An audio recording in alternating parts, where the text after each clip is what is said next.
Hey guys, Omni here. We are back for episode 6 of the final season of Better Call Saul. This is our penultimate episode before we go on break after episode 7. I don't think we're returning until July. I believe July 11th is when the final back half of the season will be back and airing once again. And it's definitely escalating. Last episode was very much so an episode of paranoia, and I really, really dug it. As honestly, everybody else other than Jimmy seems to be really kind of sensing a coming tide that he's completely oblivious to at this moment. Like, he gets some prickles of it here and there, some little like hair raising up on his neck every now and then, but everything else he's just kind of going with the flow on it. He's riding in the high of the business that's coming in from his Saul Goodman run after everybody is starting to pick up on him being the criminal lawyer that he is, the guy that got a member of the cartel off the chain. So yeah, things are booming for him, but everything else seems to have this looming shadow just encroaching on it, with Kim involved, Mike, and even Gus to some extent now, knowing that Lalo is in the wind and inching ever closer to Gus's big secret as we finally catch up with Lalo as he's tracked down the widow of the lead foreman on the construction of Gus's whole little like science project that's he's been keeping a secret. And yeah, man, things aren't looking good. Things do not bode well for some people that I want to be okay. Speaking of, Jimmy boxed Howard, got his face beat in. That finally bubbled over, and I'm very curious to see where that's going to go as well. But let's go ahead and jump into this thing. So guys, if you're part of the 62% of people that are watching the channel, you're not yet subscribed, or maybe you're tuning in just for the first time here today, I'd really appreciate it. Maybe if you enjoy this reaction, you stick around, you hit that subscribe button, maybe you leave a like. We're almost at 30K. So if we can get there, that would make me pretty happy. But yeah, man, if you want to see the full-length unedited reaction to this episode and watch-along format, you can check that out over on Patreon, or if you become a member of the channel, it gets you access to that as well. Same accesses to both of those. Do you get the same feature for all the other shows we cover on the channel, as well as a bunch of exclusive movie reactions where you actually get to help vote on what we add to that list every month. We got monthly Q&As, behind-the-scenes footage, trying to make it worth your while since you guys are going out of your way to support the channel. But of course, I know not everybody can do that. And a simple way you can help us out is just by liking, commenting, subscribing, sharing these videos. And it really does give us a little oomph in that YouTube algorithm. But that all said and down the way, guys, let's go ahead and hop into episode 6, Axe and Grind. Not Axe to Grind, Axe and Grind. Here she is. Oh my God. Kimmy. Really? What is going on with you? Oh no. We're getting a flashback of Kim. Oh no, that's not a good sign. $34.50, what about tax? I'm not paying for it, she is. This is coming out of your allowance. I don't care if it takes 10 years. She's going to wish we called the police. Jesus. You know, you got a fine mother there. You don't want to disappoint her again. Thank you for being so understanding. No, it's my pleasure. Wait, was that a scam? Oh.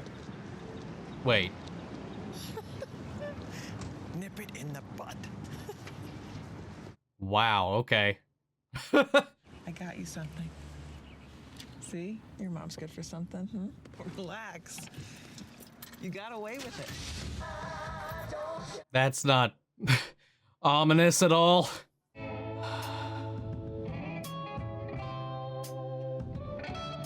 It's not this episode. I'm betting something's happening at least in the next one, man. Every day for breakfast, there's a dish of scrambled stars. How's Howard's thing gonna come to a close is another thing that I'm really wondering. Didn't you say something about replacing the mattress out there? It's fine. Dang. Thanks. You got that right up to the edge, man. You remember what was going on with Chuck's brother, Jimmy?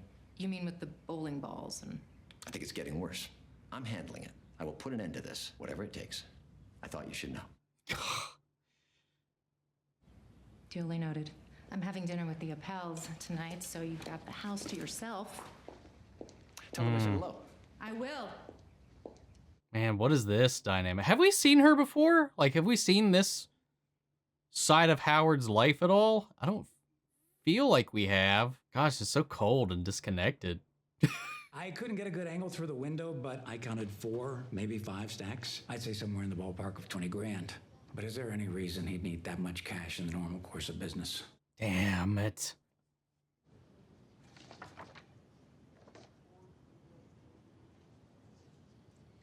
Great. All right, who we working on back here? Oh, this episode was directed by Giancarlo. That's interesting. Promise me this has been sterilized. It's brand new, and for you, it goes under the armpit. Okay. You gonna like slip Howard some shit? And with all of this, I hear you. You know, I read somewhere that vets are even more depressed. Or are they giving this to Jimmy? once I sell my little black book, it's gonna be all animals all the time. Black book? Yeah, keys to the kingdom. Yeah, you call me up. You're looking for a someone. Keep all my someones in here. Okay, I see it. Knock yourself out. Damn, man. We found the Zodiac killer. Well, I'm not keeping my contacts in plain English. Best quality. Vacuums. Oh my god. What? Oh. Okay, so it was for Jimmy. Hold on. Let's just cut to the chase. Your client who has, let's call it a checkered past. Maybe they're testing it on him first. This morning, I did an informal survey of the courthouse parking lot. Over a third of the vehicles had something similar hanging from their rearview mirrors. I believe your car was one of them, Your Honor. Officer Connell recognized my client and used the dangler as a pretext to violate his Fourth Amendment rights. Your Honor, all I'm asking is that you take another look at the officer's statement. Ask yourself if the state's version of events passes the smell test. God damn, Kim. So good. No, Wexler, McGill. They're still working in the back. Okay, my God, look at this place. Man, what happens to it? It goes to shit. Can I ask, are you registered anywhere? That is so sweet. No, it was all very low key. We have everything we need. Okay. Aw. Have a good night, Francesca. I wonder if any of Francesca's bitterness comes as a result of whatever happens in the wake of Kim. Whatever happens to Kim. Some of the Foundation board members are flying in next week to meet the Lieutenant Governor at the lunch is on D-Day. Kim, this is great, right? It is pretty great. Oh, God damn it. How is this going to go? Like, it's just like, oh, everything's perfect, right? Everything's just keep on rising, getting better. And it's just going to... Oh, it's just got me nervous, man. Where are we at? Guten Tag. Oh, no. Guten Tag. Das ist Privatgelände. Wen suchen Sie? I didn't recognize the guy. I guess he's part of the crew. I don't think we've officially met.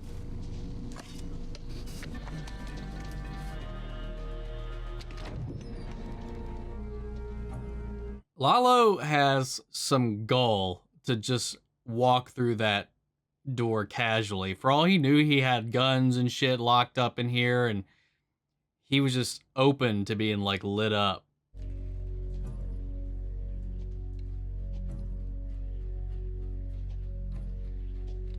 Up top? Oh, or just randomly behind him. How did you find me? Margaret Siegel. What have you done to her? You sent her a gift. Man, he got rocked.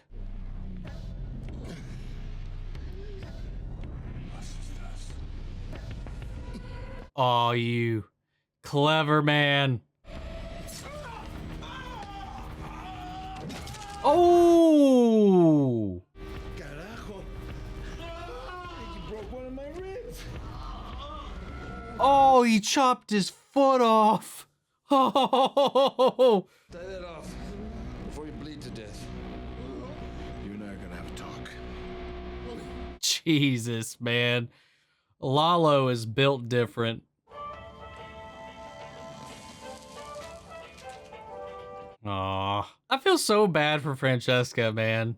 I just had a couple of questions. Francesca, can we sidebar in the law library?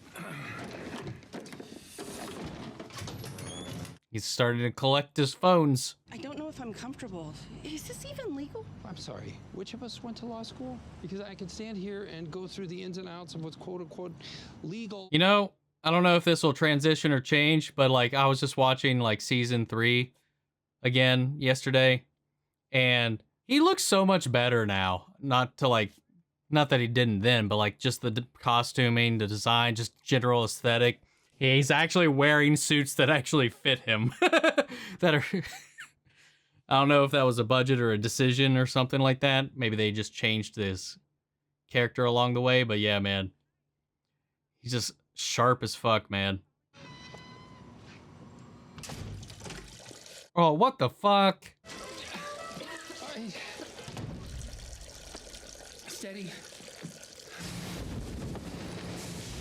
God damn, man.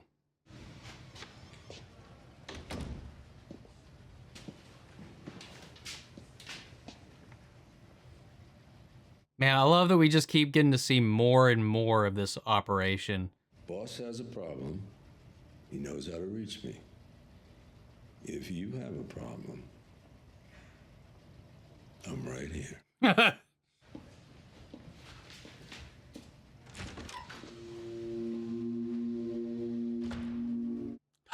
Man, Jonathan Banks is so good. Like, he's so good at playing like this, like a rough, gruff character like Mike, and he's such a sweetheart. Aren't they all? A lot of the time, the people that play like these hard and cold characters.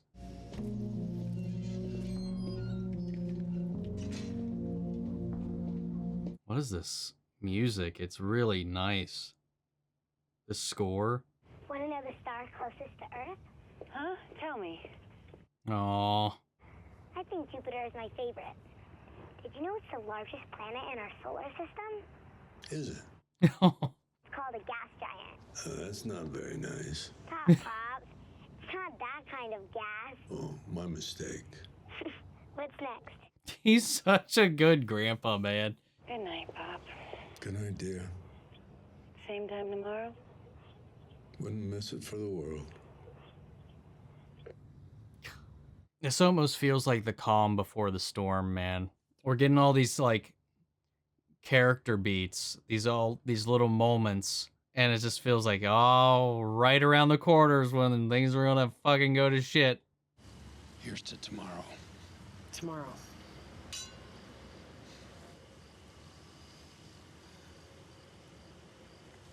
Oh no. I can't wait to see what the hell they have planned. Gotta warn you though, it's on the pricey side. $4.95 for the bottle. Worth every penny. Oh, you've had it before. That's the topper we saw in the flash forward / flashback when they were clearing out his home.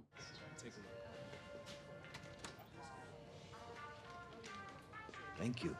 Enjoy. Yeah.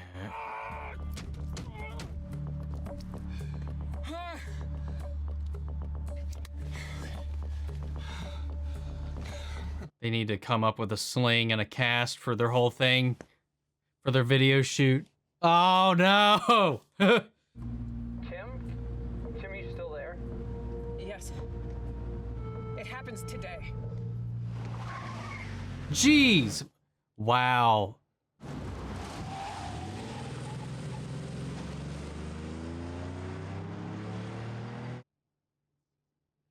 No! Was that it? Damn, that was it. Holy crap. Oh, fuck, dude. So they have to move up their timetable. It's crazy to me just how far Kim has come with this whole thing. But I guess it's kind of always been there from that little flashback we got. Like, she's no stranger to scams. And maybe it was that influence of her mother, maybe thinking she could get away from it all. Maybe it's the situation, you know, that you always, like, you hear the people like to date people that are similar to their parents a lot of times. It comes into play. It was like, what if that's what drew her to Jimmy? And then she kind of sings back into that, but it's like in a different way, in a way that she has fun with it. And then it's become this whole other thing to Kim in this way. This mission to bring down Howard has almost overridden everything she's been doing. We see that at the forefront of her mind throughout most of the season up to this point. To the point she has this huge opportunity to like grow and improve the justice system in Albuquerque on the West Coast and shepherd in possible change and improve the laws and the way the laws are enforced and all that for the types of people that she's kind of like sacrificed her extravagant career to go down and protect. Like we saw when she had that little meeting, she was like, you're effectively the clients she's taking care of right now is putting her working at minimum wage. But it's the heart of it all. She's sacrificing all of that for this play against Howard. At least that's how I'm reading it. And then we get this little glimpse into Howard that is just it's just painting this sad picture of Howard as well. I think Howard is just collateral damage in this war with Chuck and the idealism of the big man. You know, he's just the martyr that is going to be dropped for all of this stuff. And like, I feel bad for Howard, man. Like, I feel like anytime he's been a dick, it's been kind of warranted, even though like from our perspective, the characters we follow, obviously it kind of sinks us into the part where like, we're just like, oh, Howard, fuck you. But it's like over the time, it's just like, oh man, he's just kind of a guy, man. As you learn, as they peel back the layers, like the first couple seasons, they definitely do paint Howard as the villain and you kind of sympathize with Chuck. And then you find out it's really all been Chuck. And Howard's actually been like acknowledging Jimmy, fighting for Jimmy on the inside and all this stuff. And it's like all these things. And he's just become this target. Whether it's by the machinations of his own personality or just fate dooming him to this path. And I'm kind of lost on just Kim, like these revelations with her is this like, it feels, I don't know. It's like, is she trying to get things back into her own control? Like, I don't understand wholeheartedly why this means so much to her to bring Howard down like this, to ruin his life. Jimmy, I can get it. You know, I don't think it means as much to Jimmy, but it would give Jimmy a lot of satisfaction. The way this has become like one of Kim's major priorities, the fact she just swerved her car around through a center break in the lanes to come back and drop it all to make sure that this plan goes down the way they need it to go down. It's just like, I don't know. I don't get it. And then Lalo tracking down one of those other workers and just kind of like, again, who knows what information he's going to get about that and how it's going to play into the next episode. I don't watch the previews for the next episode, so I'm sure maybe you guys like have some ideas and speculations as to where that's going to go, but I like to kind of keep it clean and not see any hints of where things are going to go or what they want us to kind of know going into it, so I'm more surprised. So no idea what's going to happen, man. I really don't. The whole thing with Mike kind of setting the tone for, I can only imagine some kind of escalation with Lalo's revelation, what's going to happen, because we spent a lot of time with Mike as well. And this kind of like questioning of whether or not he made the right call to pull certain people off of certain security details and put them in different locations.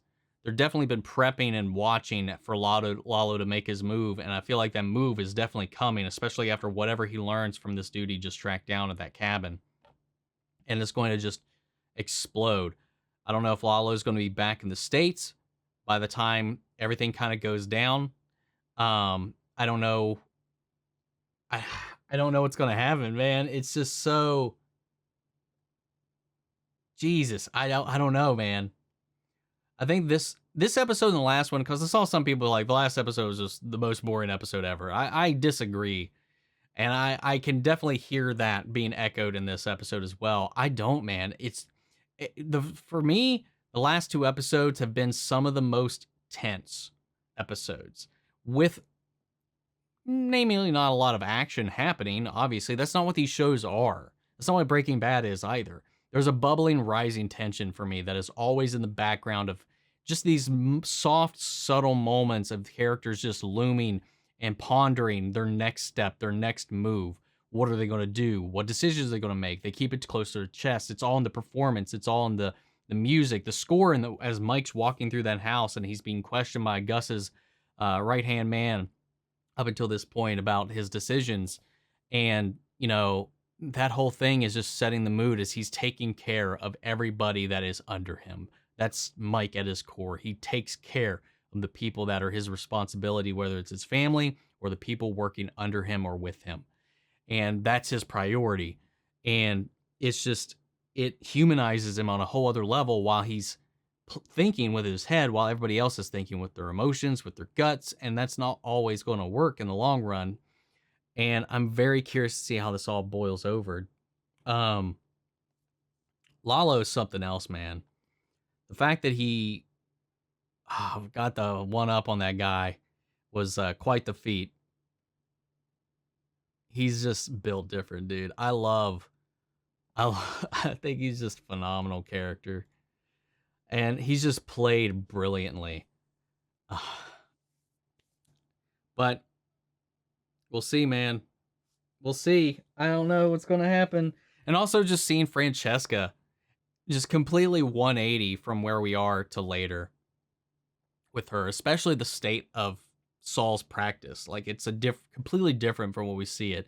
Like, it actually looks like somewhat professional yet welcoming, but then we see how the type of clients that Jimmy brings in whittles down that veneer, that like spell that is projected, and it degrades into that kind of poppy, billboardy, infomercially kind of vibe that it gets with the chain smoking in the air. Francesca just blocks her off from the lobby altogether when we get the window, when we get her desk behind that, and it's just torn down. Then we get, you know, Saul's thing just turns into this weird like Oval Office like recreation to kind of, it's just like the transformation that all of these characters have been going through slowly but surely as we follow them along to where they end up is just masterful. Like I said, Kim has to die or move and leave this place behind. Drop Jimmy, leave. Howard, same thing. I don't know what's going to happen. Obviously, Howard has Jimmy being tailed, and he's sniffing up that tree of seeing him with some questionable amounts of money. Where's that going to go?